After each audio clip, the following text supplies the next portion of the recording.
We'll start in the back here. Q, you said, a player like Stewie doesn't come out of Syracuse, New York very often. When the next one does, do you think you got a shot at her, and what would that do for women's basketball? We're going to get her. Next one comes, we're getting her. What she's done for the game so far, made the game great. We won't lose another one. Don't worry about that. Question down here. Coach, storyline coming in obviously was 3 of the Final Four teams were new. Hey, it's parity here. Is this the year UConn has chased and trying to be? Now the Final Four is over. Could you give us your assessment of where the field is as far as, is there parity, or is UConn just as far ahead as they've ever been? It's tough to say because, when you look at basketball and you look at our game is definitely growing. It's a fun game. It's fast moving. It's a game that's very skillful. I think the players are getting better. I think the players need to continue and to get better to have a larger pool of players to recruit to play at this level.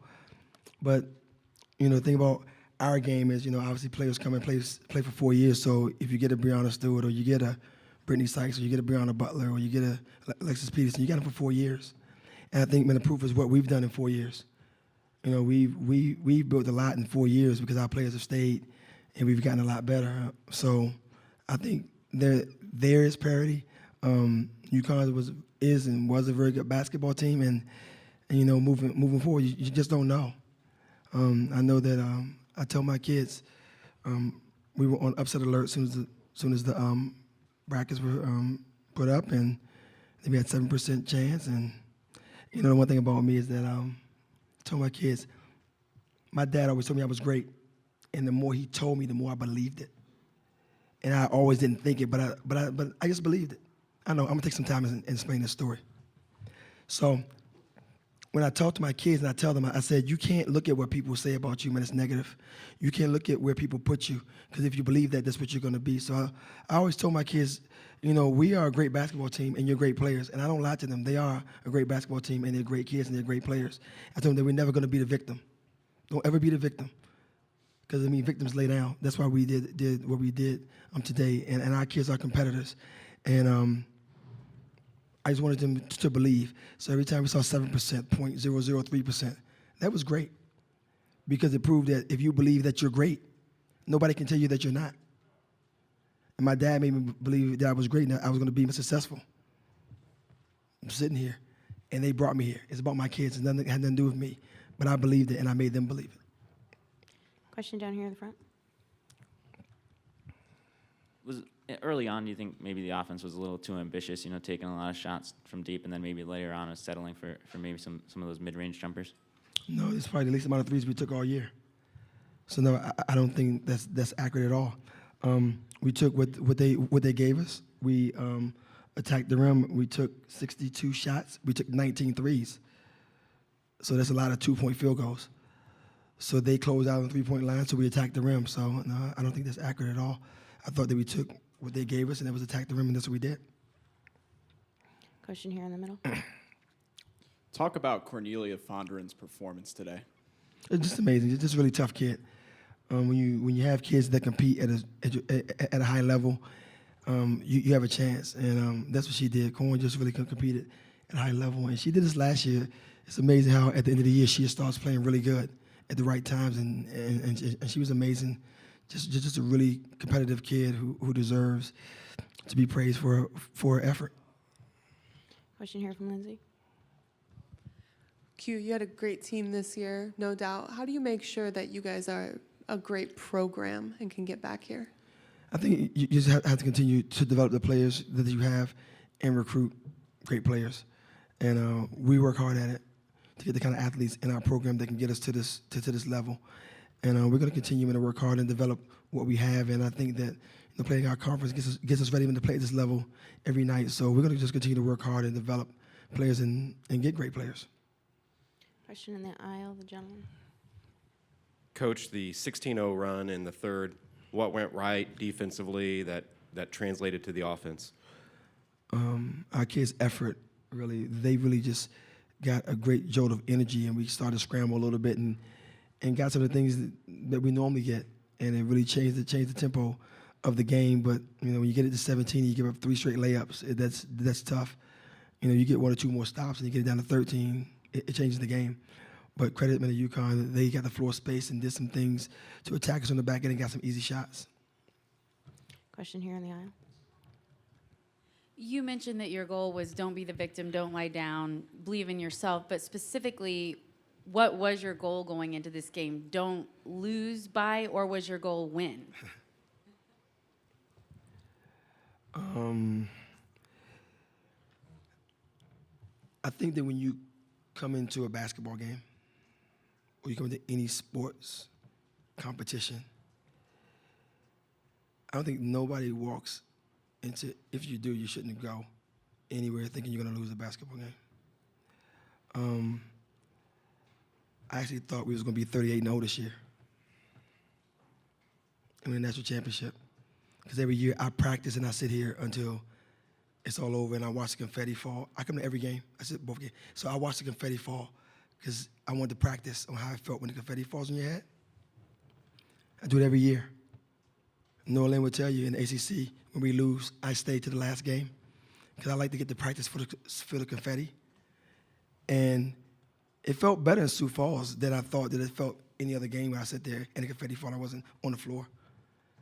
So I want you to understand, we never go anywhere to lose the game. So we go to compete, and I practiced on the confetti falling on my head, and it did in Sioux Falls, and it felt great. Question down here in the front. 4 years ago, this class was ranked the number 6 recruiting class in the country. Do you feel like this run, tonight aside, do you feel like this run, kind of validates that? Yeah, definitely. They're great kids, and they're very competitive, and that's what we try to instill in our athletes, is to come out, be great people, be the best person you can be, and be the best athlete you can be. And once that happens, you go home with dignity. And our kids have done that.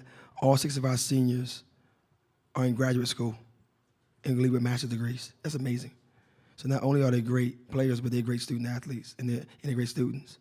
I don't know if there's many teams in the country that can say all 6 of their seniors are in grad school. So from top to bottom, from our academic support staff down to our coaching staff, I think we're doing it the right way at Syracuse. Question down here.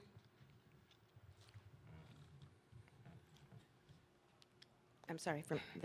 Did you have one? That was my question. Oh, sorry. Great.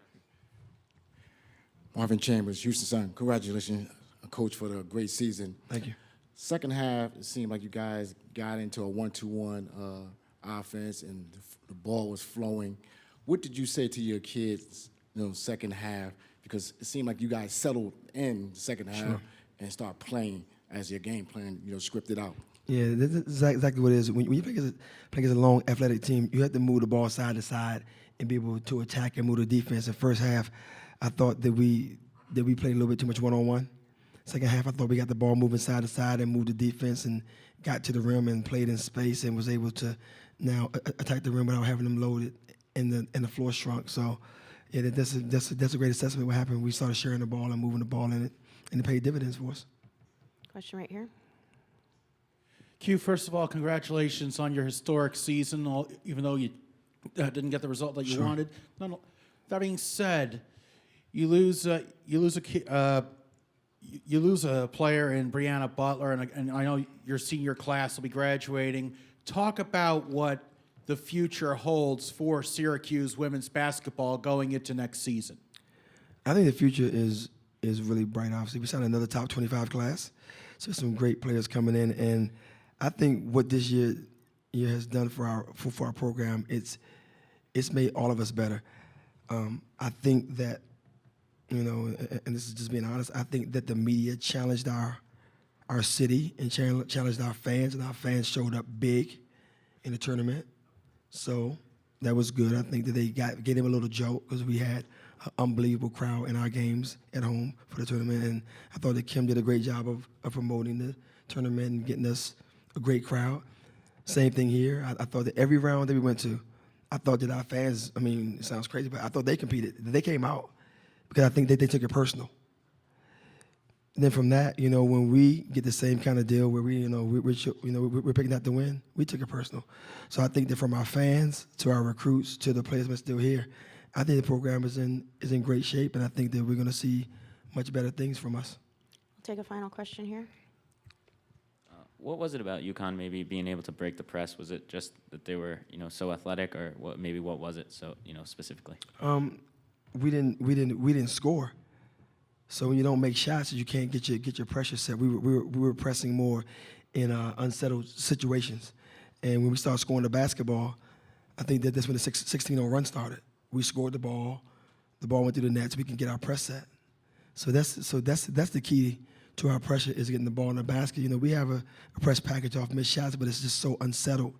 Then you play against a long, athletic team that can pass the ball up the floor. That's a great passing team. You're going to struggle some and get in some traps. So I thought the key was on the 16-0 run, we made some shots and got our pressure set. And if we had made a few more shots, I think the game might have been a little different. But they're a great team, and Gino's done an amazing job. And just congratulations to him and his program, and just an amazing feat. And we're just going to keep doing what we do and make our program better.